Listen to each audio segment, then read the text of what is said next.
Hello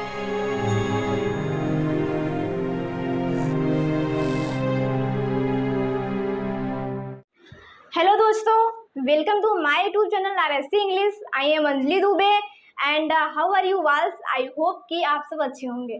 तो दोस्तों, जैसा कि आप जानते हो कि हमारा जो पहला यानी कि इकोनॉमिक्स का जो पहला लेसन था विकास यानी कि डेवलपमेंट, वो क्लियर हो गया। ठीक है, तो आज हमारा जो दूसरा लेसन है, ठीक है, दूसरा लेसन है, पार्ट दूसरा जो है वो है भारतीय अर्थव्यवस्था के क्षेत्रक। तो आज हम लोग ये देखने वाले हैं कि मतलब कि भारतीय अर्थव्यवस्था के क्षेत्र कौन कौन से हैं। ठीक है, तो चलिए हम अपना टॉपिक स्टार्ट करते हैं। जैसा कि उसमें पहला आपका जो पॉइंट्स है वो ये है कि आर्थिक कार्यों के क्षेत्रक। क्या? आर्थिक कार्यों के क्षेत्रक। तो आज सबसे पहले हम ये मतलब पॉइंट्स को देखेंगे। तो इसके अंदर पहले ये समझिए, ठीक है, पहले ये समझिए कि जो क्षेत्र लिखा है ये क्षेत्र क्या है। ठीक है, क्षेत्र क्या है। तो देखिए आर्थिक कार्यों का क्षेत्रक, ठीक है। देखिए यहाँ पे जैसे मैं आपको मैप जो मैंने लिखा है, आप देखिए मैं समझाती हूँ। ये देखिए जो प्राथमिक क्षेत्र है, ये जो क्षेत्र है ना, देखिए आर्थिक कार्यों का क्षेत्रक यही है, प्राथमिक क्षेत्र। ठीक है, अगर आपको किसी देश की आर्थिक स्थिति को समझना है तो सबसे पहले आप क्या करिए, सबसे पहले आप क्षेत्र को समझिए, यानी कि जो इसके आर्थिक क्षेत्र है उसको समझिए, तब जाके आप मतलब कि उसकी अर्थव्यवस्था को अच्छे से समझ पाएंगे किसी देश की। ठीक है, तो देखिए मैंने आपको यहाँ ये जो आपने मैंने पॉइंट लिखा है आर्थिक कार्यों के क्षेत्रक। तो आर्थिक कार्यों के क्षेत्रक जो है यही है, प्राथमिक, द्वितीयक और तृतीयक। ठीक है, प्राथमिक क्षेत्र जिसके अंतर्गत कृषि आता है, और द्वितीय क्षेत्र जिसके अंदर औद्योगिक आता है, और तृतीय क्षेत्र जिसमें संसाधन आता है। ठीक है, क्या? संसाधन आता है। तो ये आपके मन में ये क्वेश्चन तो उठ ही रहा होगा, ठीक है, कि इनको क्यों बांटा गया है। ठीक है, इनको प्राथमिक, द्वितीयक और तृतीयक में क्यों रखा गया। तो मैं आपको बता दूं कि आर्थिक कार्यों के क्षेत्र को समझने के लिए, यानी कि किसी देश की आर्थिक स्थिति को समझने के लिए ही क्या किया गया, इन्हें विभिन्न वर्गों में विभाजित किया गया है, ताकि इन्हें आप सुचारू रूप से समझ सको, किसी देश की अर्थव्यवस्था को उसे अच्छे से समझ पाओ। इसलिए इनको क्या किया गया, इनको अलग अलग वर्गों में विभाजित किया गया है। ठीक है, किसको? भारतीय अर्थव्यवस्था के क्षेत्रक को। सिर्फ यहाँ भारत देश की बात नहीं हो रही है, किसी भी देश में आर्थिक स्थिति को समझने के ये 3 क्षेत्र होते हैं, प्राथमिक, द्वितीय और तृतीयक। ठीक है, और तब यहाँ स्पेशली भारत की बात अब हो ही रही है, भारतीय अर्थव्यवस्था क्षेत्रक तो यही है, प्राथमिक, द्वितीयक और तृतीयक। तो आप समझ गए कि भारतीय अर्थव्यवस्था के क्षेत्र कौन कौन से हैं। तो आप समझ गए कि प्राथमिक है, द्वितीयक और तृतीयक है। आप ये भी जान गए कि इन्हें विभिन्न वर्गों में क्यों रखा गया। तो मैंने आपको बता दिया कि किसी देश की अर्थव्यवस्था को समझने के लिए क्या करना है, इनको बांटा गया है कि आप उन्हें अच्छे से समझ सको। अब देखिए, अब आप ये सोचते होंगे कि प्राथमिक क्षेत्र से ये कृषि कैसे रिलेटेड है, और ये औद्योगिक कैसे आ गया तृतीयक में कैसे संसाधन आ गया। ठीक है, तो मैं आपको यही बताऊंगी। आप ये समझिए कि इस प्राथमिक क्षेत्र के अंतर्गत कृषि कैसे आ गया, तृतीय क्षेत्र के अंतर्गत कैसे फैक्ट्री यानी कि औद्योगिक आ गया, और तृतीय क्षेत्र के अंदर कैसे संसाधन यानी कि यातायात आ गया। ठीक है, तो आप ये समझिए, मैं आपको एग्जाम्पल के जरिए समझाती हूँ। ठीक है, कि इसमें कैसे ये आया, कैसे ये आया, कैसे ये आया। अब आप पहले मैं आपको उदाहरण दूंगी। देखिए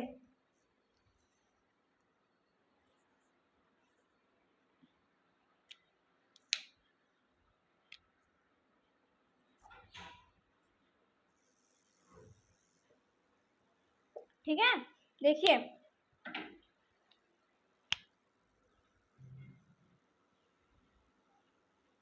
गेहूं क्या है, गेहूं एक फसल है भाई, गेहूं एक फसल ही है ना, वही गेहूं एक फसल है। तो क्या हुआ, वह गेहूं एक फसल है, तो वह आ गया प्राथमिक क्षेत्र यानी कि कृषि में आ गया।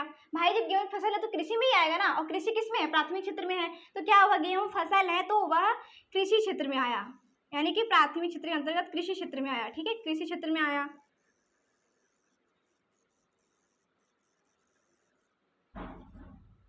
अब ये समझिए, कृषि क्षेत्र में आया। अब ये देखिए, इसी गेहूं को क्या किया गया, इस गेहूं को तृतीय क्षेत्र में, यानी कि क्या, अब गेहूं है तो आप सीधा गेहूं खाओगे नहीं, है ना, गेहूं है तो सीधा गेहूं खाओगे नहीं। तो गेहूं को क्या करोगे, उसे यहाँ ले जा करके उसे परिवर्तित करोगे। देखिए गेहूं से क्या बनती है, बिस्किट बनती है, बिस्कुट। अब देखिए गेहूं क्या हुआ, गेहूं तृतीय क्षेत्र में आ गया।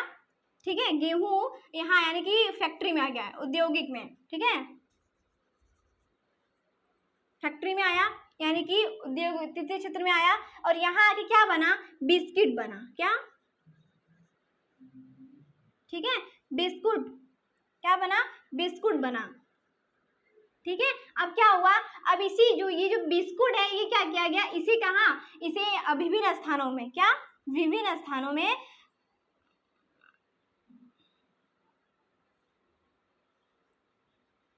विभिन्न स्थानों पर क्या किया गया, स्थानांतरित किया गया, यानी कि पहुंचाया गया।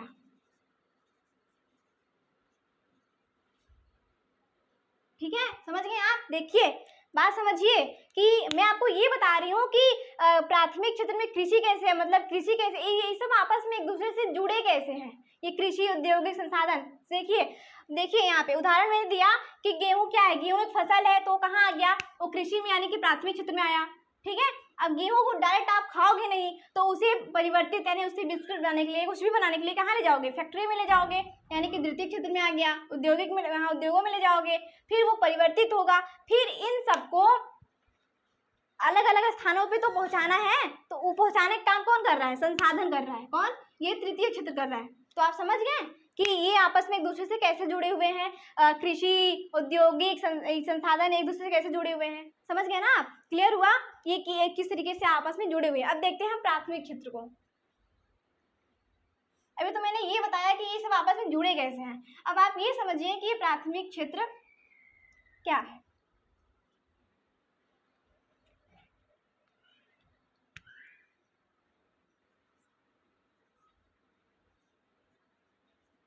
प्राथमिक क्षेत्र, ठीक है,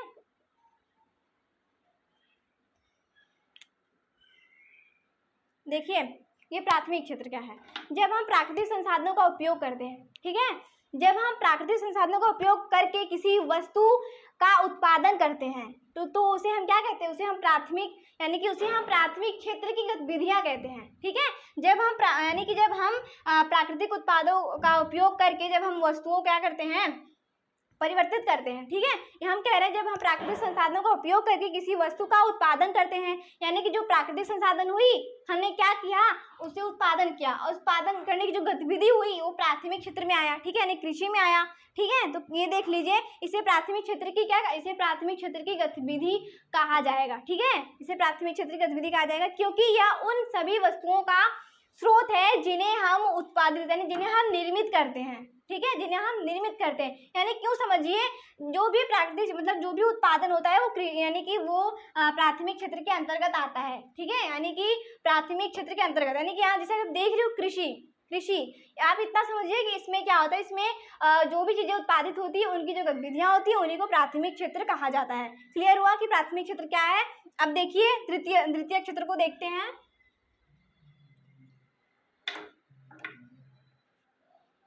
द्वितीय, ठीक है, द्वितीय क्षेत्र को देखते हैं।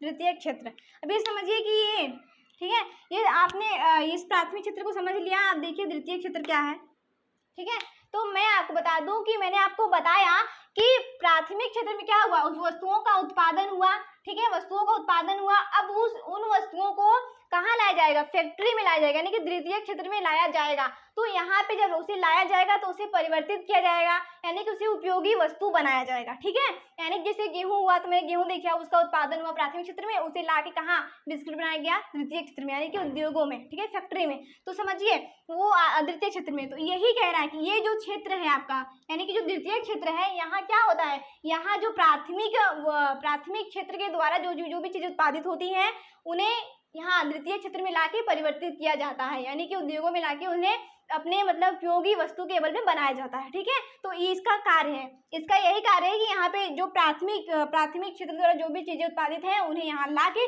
परिवर्तित करना, यानी कि उद्योगों में उसे बनाना। ठीक है, तो उसी को कहते हैं द्वितीय क्षेत्र। ये भी क्लियर हुआ द्वितीय क्षेत्र किसे कहते हैं। अब देखिए आपका आता है तीसरा, क्या, ये तृतीय क्षेत्र। अब इसे समझ लीजिए तृतीय क्षेत्र क्या है। तृतीय क्षेत्र, देखिए मैं आपको बता दूं कि प्राथमिक क्षेत्र के द्वारा जो भी चीजें उत्पादित होती हैं उन्हें लाके परिवर्तित द्वितीय क्षेत्र में किया जाता है, यानी कि उद्योगों में। फिर उन्हें जो मतलब बनाया जाता है उपयोगी वस्तु, तो क्या वो एक जगह से ही सबके पास पहुंच जाएगी, नहीं, तो उसे पहुंचाने के लिए आपका ये तृतीय क्षेत्र आता है। ठीक है, इसी तृतीय क्षेत्र। एक बात समझिए, ये जो आपका ये है ना, प्राथमिक क्षेत्र, इसे सहायक क्षेत्र भी कहा जाता है। और ये जो आपका ये है इसे सेवा क्षेत्र कहा जाता है, ये तृतीय क्षेत्र को। ठीक है, तो आप जान गए। अब तृतीय क्षेत्र जान गए। देखिए तृतीय क्षेत्र क्या करता है, ना वो वस्तुओं का उत्पादन करता है, ठीक है, ना वो वस्तुओं का उत्पादन करता है और ना ही वो वस्तुओं को परिवर्तित करता है, वो बल्कि क्या करता है, वो ये जो है ये तृतीय क्षेत्र इन दोनों के कार्यों में सहयोग देता है। यानी कि इनके तो जो भी वस्तुएं उत्पादित होती हैं उन्हें लाके यहाँ परिवर्तित किया जाता है और परिवर्तित किए वस्तुओं को विभिन्न स्थानों पर हर जगह पहुँचाया जाता है। यानी कि थोक, जैसे कि रेलवे द्वारा और गाड़ी मतलब परिवहन द्वारा क्या किया जाता है, निर्यात किया जाता है, उन्हें पहुंचाया जाता है। ठीक है, आपने तृतीय क्षेत्र को गतिविधियों के अंतर्गत, जबकि और हाँ देखिए तृतीय क्षेत्र की गतिविधियों के अंतर्गत प्राकृतिक उत्पादों को विनिर्माण प्रणाली के जरिए क्या किया जाता है, अन्य रूपों में परिवर्तित किया जाता है। मैंने आपको यही बताया, परिवर्तित किया मैंने। हाँ, जैसे कि आप एक इसका एग्जाम्पल ले लीजिए, इसका तृतीय क्षेत्र का। ठीक है, जैसे देखिए कपास प्राथमिक क्षेत्र में आया, उसको उत्पादित किया गया, फिर उसको यानी कि कपास से कपड़ा बनाने का काम कहाँ हुआ, आपके द्वितीय क्षेत्र में हुआ है ना, यहाँ हुआ। जैसे गन्ना हुआ, गन्ना कच्चा माल है, ये उत्पादित प्राथमिक क्षेत्र में हुआ, और जबकि इसको गुड़ बनाने का काम आपके द्वितीय क्षेत्र में हुआ। ठीक है, अब इन सबको जो भी जैसे कि सब चीज़ें जो हैं उनको विभिन्न स्थानों पर पहुँचाने का काम ये आपका तृतीय क्षेत्र करता है। क्लियर हुआ, ये ना तो वस्तुओं का उत्पादन करता है और ना ही उन्हें परिवर्तित करता है, बल्कि ये इन दोनों के द्वारा जो भी गतिविधियां होती हैं उनमें ये सहयोग करता है, यानी कि उन्हें पहुंचाया जाता है। तो फ्रेंड्स आप जान गए कि प्राथमिक, द्वितीय और तृतीय क्षेत्र क्या है, ये आपस में किस तरीके से एक दूसरे से जुड़े हुए हैं। तो आप ये बात क्लियर हुई। अब हम देखेंगे इसमें आपका जो दूसरा पॉइंट है वो है क्या, तीनों क्षेत्रों की तुलना। ठीक है, अब हम ये देखेंगे कि इन तीनों क्षेत्रों की तुलना कैसे की जाती है। अब मैं इस पॉइंट को समझिए, आपका जो दूसरा, तो दोस्तों आप जान गए, पहला आप लोगों ने समझ लिया था, तो दूसरा मेरा चल रहा था तीनों क्षेत्रों की तुलना। ठीक है, तो यहाँ आपको जो लिखा है तीनों क्षेत्रों की तुलना, तो यहाँ क्या कर रहा है, यहाँ तीनों क्षेत्रों को क्या कर रहा है, कंपेयर कर रहा है, यानी कि तुलना कर रहा है। कि अब मैं यही आपको बोल रही हूँ कि आप यह स्पष्ट रूप से बिल्कुल नहीं कह सकते कि किसी देश की अर्थव्यवस्था में सिर्फ एक ही क्षेत्र महत्वपूर्ण होते हैं। नहीं, एक ही क्षेत्र महत्वपूर्ण नहीं होते हैं। ठीक है, किसी अर्थव्यवस्था में कुल उत्पादन और रोजगार की दृष्टि से एक या अधिक क्षेत्र प्रधान नहीं होते। मैं आपको यही बोल रही हूँ कि आप इसमें से किसी एक क्षेत्र को ज्यादा ही महत्वपूर्ण नहीं समझ सकते। ठीक है, परंतु यह स्पष्ट रूप से नहीं कहा जा सकता कि एक ही क्षेत्र सबसे अधिक महत्वपूर्ण स्थान होते हैं। ठीक है, अब मैं आपको यही बोल रही हूँ कि आप ये स्पष्ट रूप से नहीं कह सकते कि इसमें से कोई एक ही क्षेत्र ज्यादा महत्वपूर्ण हो सकता है, नहीं, क्योंकि ये परिवर्तन इसमें लगातार बना रहता है। किसी देश की अर्थव्यवस्था में हम तीनों क्षेत्र को महत्वपूर्ण मान सकते हैं, लेकिन जब वह अपने स्थान में महत्वपूर्ण योगदान दे तब। ठीक है, जब वो अपने स्थान में महत्वपूर्ण योगदान दे तब आप उसे महत्वपूर्ण मान सकते हैं, अन्यथा नहीं। अर्थात किसी भी देश को तब अधिक महत्वपूर्ण समझा जाएगा जब वो अपनी भूमिका को स्पष्ट करे। आप किसी भी देश को तभी महत्वपूर्ण तभी स्पष्ट रूप से समझ सकते हो जब वो अपनी भूमिका को स्पष्ट करे। ठीक है, यही कह रहा है। क्षेत्रों में परिवर्तन तो बना ही रहता है। मैंने आपको यही कहा कि आप इसमें से किसी भी क्षेत्र को ये नहीं कह सकते कि किसी देश की अर्थव्यवस्था में सिर्फ एक ही क्षेत्र महत्वपूर्ण होते हैं, नहीं, इसमें परिवर्तन बना ही रहता है। ठीक है, इसमें कभी प्राथमिक क्षेत्र में अधिक उत्पादन हो गया, तो कभी द्वितीय क्षेत्र में हो गया, कभी तृतीय क्षेत्र में, तो इसमें परिवर्तन बना रहता है। तो आप ये नहीं कह सकते कि इसमें से कोई ये प्राथमिक ही क्षेत्र ज्यादा महत्वपूर्ण, नहीं। ठीक है, तो यहाँ यही कह रहा है कि तीनों क्षेत्रों की तुलना, तो तुलना यहाँ हो गया, तुलना आप देख लें, कंपेयर हो रहा है कि तीनों क्षेत्र सामान्य है।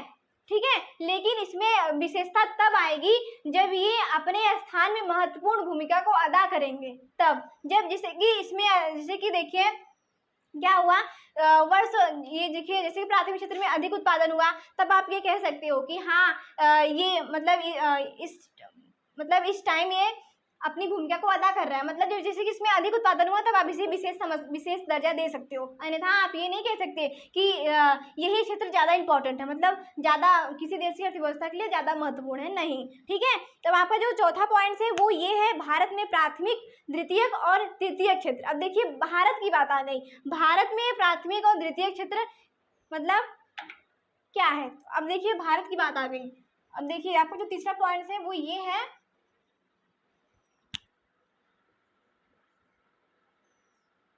भारत, ठीक है, भारत में प्राथमिक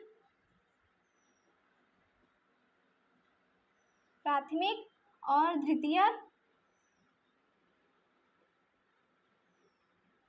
तृतीयक, ठीक है।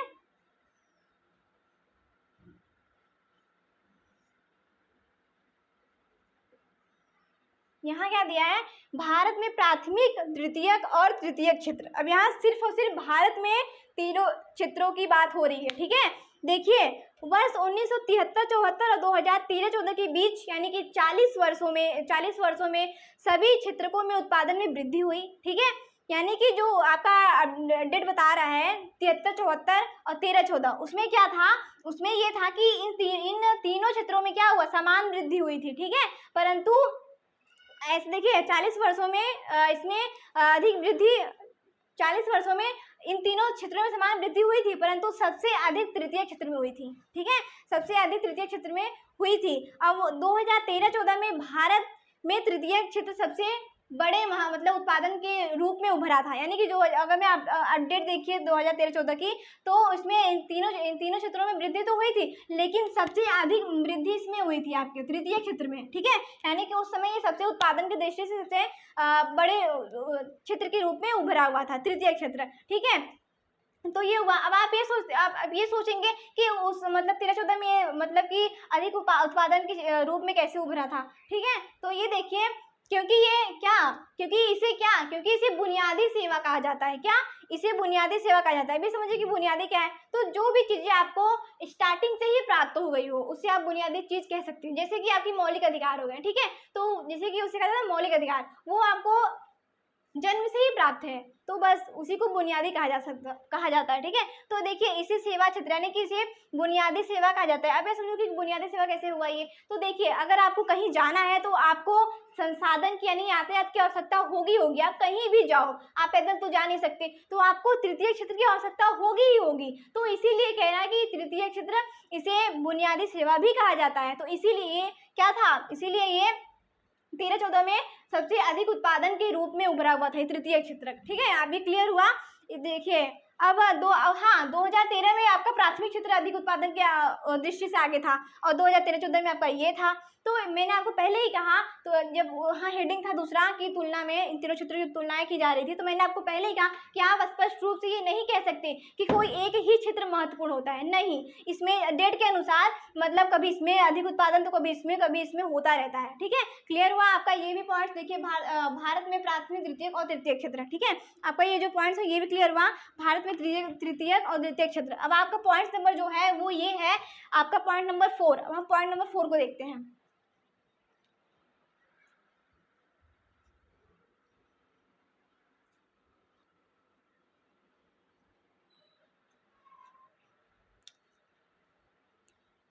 आपका पॉइंट नंबर 4 देखिए, पॉइंट अधिकांश लोग कहाँ नियोजित है, ठीक है। आपका पॉइंट नंबर 4 जो है वो ये है, ठीक है।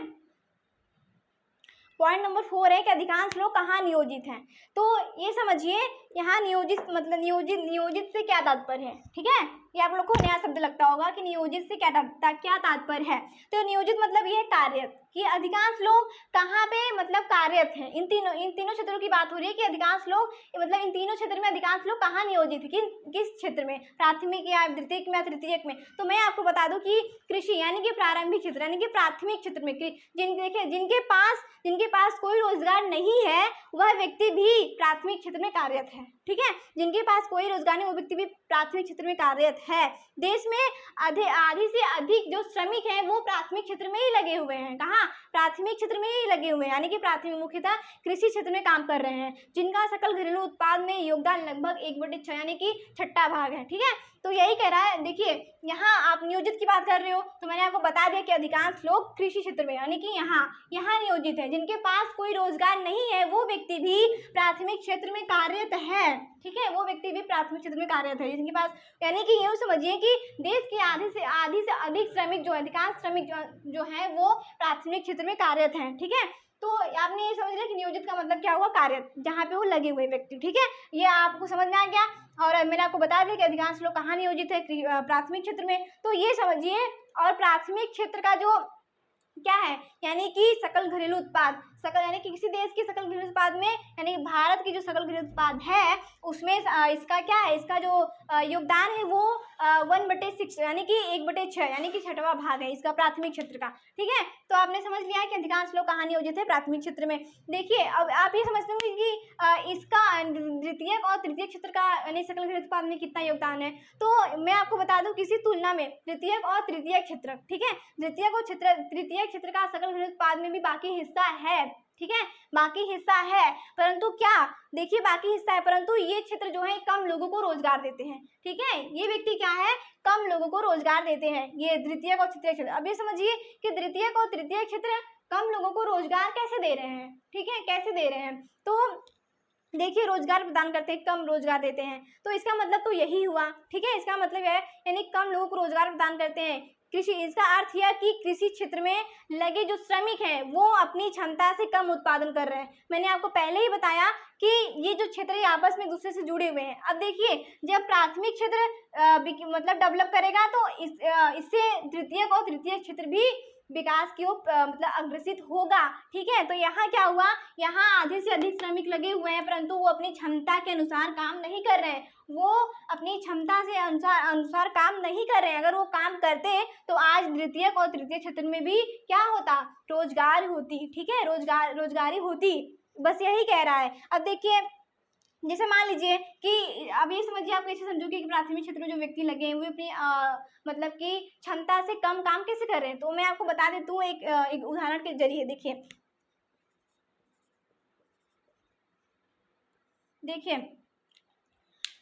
क्या था, हाँ प्राथमिक क्षेत्र, ये जो प्राथमिक क्षेत्र है समझिए,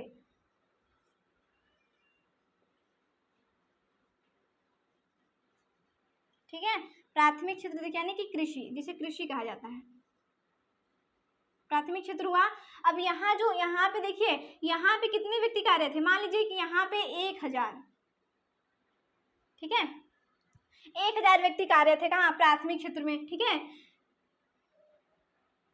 प्राथमिक क्षेत्र में यानी कृषि क्षेत्र में 1000 व्यक्ति कार्य थे और उत्पादन कितना हो रहा है इसमें, इससे सिर्फ 2 कुंटल, कितना, आलू सिर्फ 2 कुंटल हो रहा है। लगे कितने व्यक्ति हैं, यहाँ पे प्राथमिक क्षेत्र में 1000 व्यक्ति लगे हैं लेकिन यहाँ उत्पादन कितना हो रहा है, सिर्फ 2 कुंटल हो रहा है, यानी कि आलू आपका 2 कुंटल हुआ। अब ये समझिए यहाँ जो 2 कुंटल आलू हो रहा है, अब ये देखिए जो आपका द्वितीय क्षेत्रक है, ठीक है, द्वितीय क्षेत्रक जो आपका है वो क्या किया, यानी कि फैक्ट्री वाले जो हैं वो इस 2 कुंटल आलू को क्या किए, खरीद लिए। अब जब यहाँ ले आए तो यहाँ इसे लाने के लिए आपको तृतीय क्षेत्र की आवश्यकता पड़ेगी, यानी कि संसाधन। ठीक है, इसकी आवश्यकता पड़ेगी, यानी कि आपका तृतीय क्षेत्र का यहाँ आवश्यकता पड़ी। तो यहाँ जब यहाँ 2 कुंटल आलू हुआ, इसे यहाँ लाया गया तो यहाँ कुछ रोजगार मिला। यहाँ जब इसे आलू से चिप्स बनाया जाएगा तो यहाँ भी कुछ व्यक्ति को रोजगार मिलेगा ना। तो अभी यहाँ से इसे लाने में आपका जो तीसरा क्षेत्र यानी कि तृतीय क्षेत्र है, ये जो संसाधन है इसे भी रोजगार मिला यहाँ से इसे लाने के लिए। तो देखिए मैं आपको यहाँ ये स्पष्ट करना चाहती हूँ कि इसमें जो श्रमिक लगे हुए यानी कि लगे हैं 1000 व्यक्ति, लेकिन वो अपनी क्षमता के अनुसार कम कार्य कर रहे हैं, तो मतलब काम कर अपनी क्षमता से कम काम कर रहे हैं, इसीलिए तो यहाँ उत्पादन इतना कम हुआ। अगर यहाँ पे और भी मतलब 4-5 कुंटल आलू होता और भी अधिक आलू होता तो यहाँ इसे लाने के लिए तीसरा क्षेत्र को अधिक रोजगार मिलता और यहाँ जो चिप्स बनता, यहाँ भी जो कर्मी लगे होते उनको भी रोजगार मिलता अधिक। तो बस यही है कि यहाँ आप इससे ये समझिए, मैंने आपको इससे ये समझाने की कोशिश की कि यहाँ जो प्राथमिक क्षेत्र में जो अधिक व्यक्ति, यहाँ पे आपको पॉइंट कह रहा है कि अधिकांश लोग कहाँ नियोजित है, तो मैंने आपको कहा यानी कृषि क्षेत्र यानी कि प्राथमिक क्षेत्र में। अगर वो प्राथमिक क्षेत्र में जिसके पास रोजगार नहीं वो व्यक्ति भी लगे हैं, अगर वो अपनी क्षमता से अपनी क्षमता के अनुकूल कार्य करें तो वहाँ क्या है, तो ये द्वितीय और तृतीय क्षेत्र में रोजगारी उत्पन्न होगी। ठीक है, यहाँ तक बेरोजगारी नहीं रहेगी। तो यहाँ ये कहने का मतलब है कि लोग अपनी क्षमता से कम काम कर रहे हैं प्राथमिक क्षेत्र में, लगे तो अधिक व्यक्ति हैं लेकिन अगर यहाँ 1000 व्यक्ति हैं, अगर मैं यहाँ से 500 व्यक्ति को निकाल दूँ तो भी आपका उत्पादन क्या होगा, प्रभावित नहीं होगा। तो यहाँ यही है, यहाँ जो भी व्यक्ति लगे हुए हैं वो अपनी क्षमता से अपने क्षमता के अनुकूल कार्य नहीं कर रहे हैं। ठीक है, अब आपका इसके अंतर्गत आता है अल्प बेरोजगारी। आप समझ लीजिए कि अल्प बेरोजगारी क्या है और प्रचलन बेरोजगारी क्या है। ठीक है, तो यही है अल्प बेरोजगारी जो है। ठीक है, अल्प बेरोजगारी इसे समझ लीजिए। ठीक है, अल्प बेरोजगारी। इसका मतलब क्या हुआ अल्प बेरोजगारी का मतलब कि वह स्थिति जिसमें श्रमिक कम मतलब काम तो करते हैं परंतु वो अपनी क्षमता के अनुकूल काम नहीं करते, उसी को कहते हैं अल्प बेरोजगारी। ठीक है, श्रमिक काम तो करते हैं बट अपनी क्षमता के अनुसार कार्य नहीं करते, उसी को कहा जाता है अल्प बेरोजगारी। ठीक है, अब बात आती है प्रचलन यानी छिपी हुई बेरोजगारी क्या है। तो मैं आपको बता दूं, भूमि के किसी टुकड़े पर काम करने के लिए जितने लोगों की आवश्यकता होती है अधिकांश व्यक्ति जो होते हैं आवश्यकता होती है वो भी क्या करते हैं, अब मतलब कि अपनी क्षमता के अनुसार कार्य नहीं करते। वही कह रहा है कि यहाँ लोग प्रत्यक्ष रूप से काम तो करते हुए दिखते हैं लेकिन वो अपनी क्षमता के अनुकूल काम नहीं करते, उसी को कहते हैं प्रचलन या अल्प बेरोजगारी यानी छुपी हुई बेरोजगारी। क्लियर हुआ दोस्तों। तो अब इसमें बात आती है मतलब कि जीडीपी। ठीक है, जीडीपी क्या है तो उसको भी आप समझ लीजिए जीडीपी क्या है।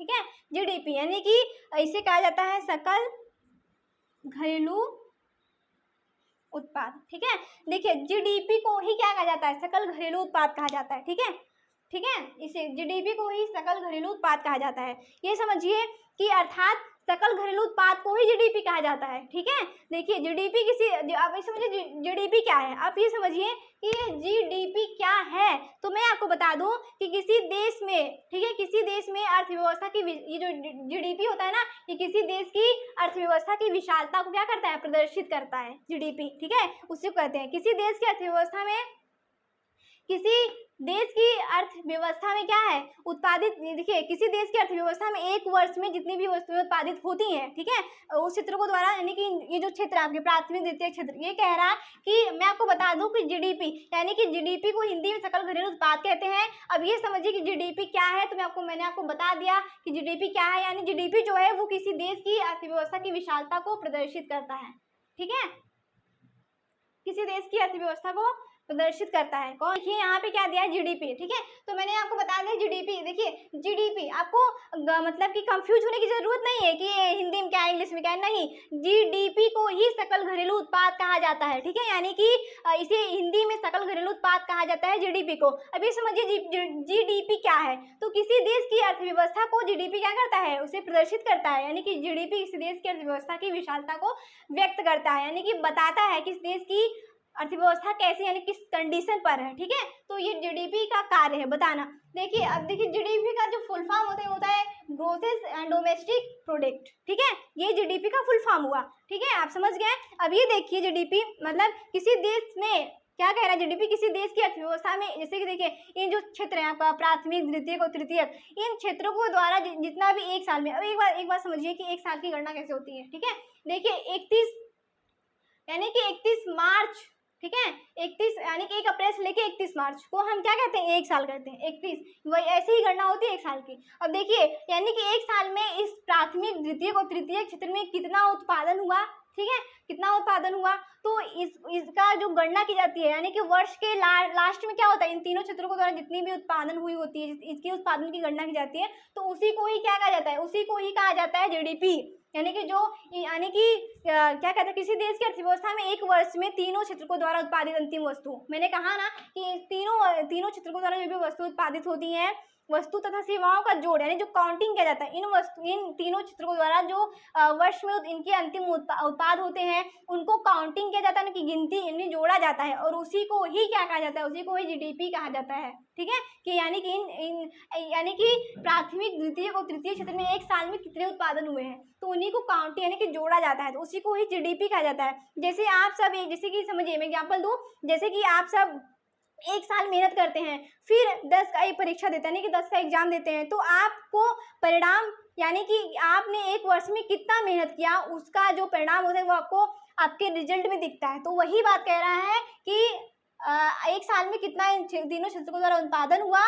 ठीक है, तो लास्ट में जो गिना जाता है तो इससे पता चलता है कि इन तीनों क्षेत्रों द्वारा कितना उत्पादन हुआ था। ठीक है, एक वर्ष में इनकी जितना भी अंतिम उत्पाद वस्तु होती है उसे काउंटिंग किया जाता है। ठीक है, तो दोस्तों आपका जो दूसरा लेसन है, यानी कि आपने देखा कि भारतीय अर्थव्यवस्था के क्षेत्रक, ठीक है, यानी कि इसके अंतर्गत हम लोगों ने बहुत से पॉइंट्स को देख लिया है, बहुत बहुत यानी 3-2 पॉइंट अभी बचे हुए हैं, तो मैं उसे नेक्स्ट वीडियो में क्लियर करा दूंगी, यानी कि आपका पास जो लेसन 2 है वो भी क्लियर हो जाएगा। ओके दोस्तों, तो मुझे बहुत अच्छा लग रहा है आप लोग को पढ़ाने में। आई होप कि आप लोग को मेरी बात भी बहुत अच्छी लगती होगी। ठीक है, तो दोस्तों थैंक यू वेरी मच।